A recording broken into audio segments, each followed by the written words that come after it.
सुप्रभातम, नमस्कारः, स्वागतम अत्र भवतां सर्वेषां संस्कृत व्याकरण पठनी। आप सभी का संस्कृत व्याकरण की कक्षा में एक बार पुनः स्वागत है। पिछली कक्षाओं में हम लोगों ने व्यंजन संधि के 8 और स्वर संधि के भी 8 वीडियो आपको भेजे हैं। आज हम बात करेंगे विसर्ग संधि को लेकर। विसर्ग संधि मैंने पहले भी बताया था कि व्यंजन और विसर्ग संधि को हमने सूत्र के साथ में नहीं पढ़ा, क्योंकि सूत्रों की संख्या बहुत है और उनको समझाने के लिए फिर एक सूत्र के साथ और भी बहुत से सूत्रों का उपयोग होता है।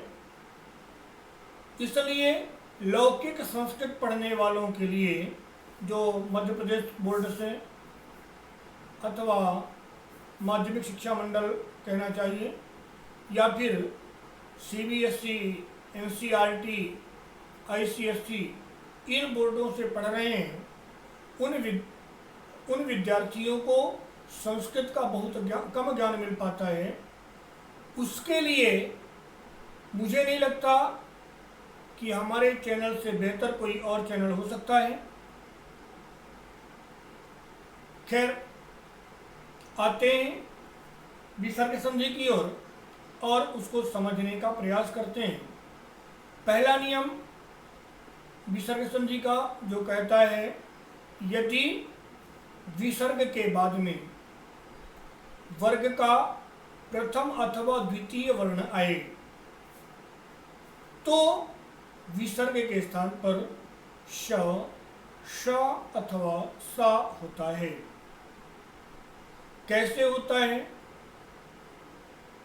और क्या परिणाम देता है, यह जानने के लिए हम लोग चलते हैं स्क्रीन की तरफ और समझने का प्रयास करते हैं।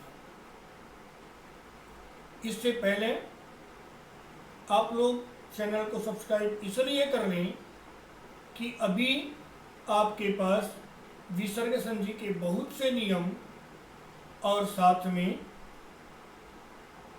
समास के बाद रस, छंद और अलंकारों का आना बाकी है। यदि आप चैनल को सब्सक्राइब करके रखते हैं तो आपके पास यह सभी स्वयं ही पहुंच जाता है और आपको सूचना भी मिल जाती है कि आपने यह पा लिया। आइए स्क्रीन में और विसर्ग संधि के पहले नियम को समझने का प्रयास करते हैं। विसर्ग संधि यदि विसर्गस्य अनंतरम वर्गस्य प्रथम वर्णः अथवा द्वितीय वर्णः अथवा श, श, स आगच्छति तर्हि विसर्गस्य स्थाने श, श अथवा स भवति। अर्थात यदि विसर्ग के बाद किसी भी वर्ग का प्रथम वर्ण यानी क, च, ट, त, प अथवा द्वितीय वर्ण यानी ख, छ, ठ, थ, फ इनमें से कोई वर्ण आता है अथवा श, श अथवा सा,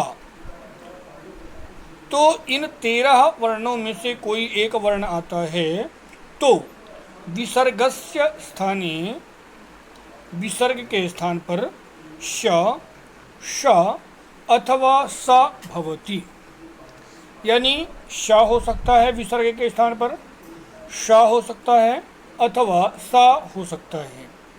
अब प्रश्न यह है कि श किसके साथ करना है, कहाँ हो सकता है, सा कहाँ हो सकता है और श कहाँ हो सकता है।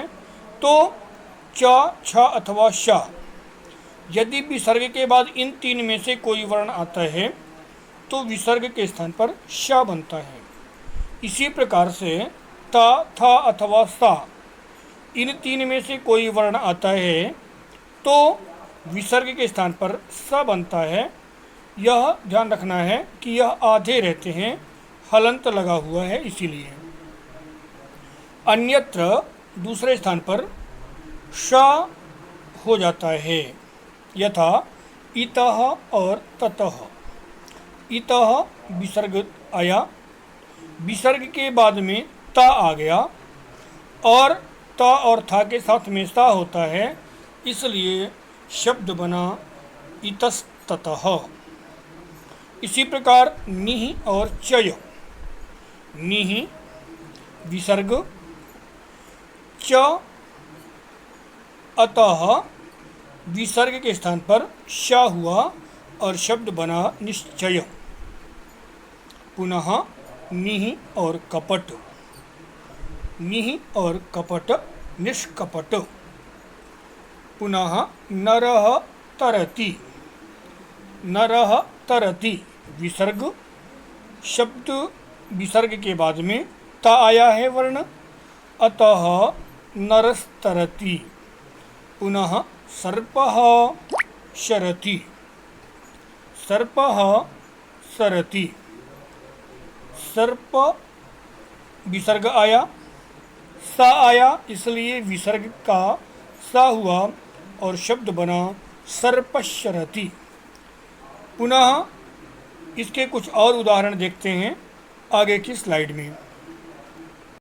तो अब विसर्गों का या विसर्ग संधि का विच्छेद करना है। तो विच्छेद करने के लिए ध्यान रखना है कि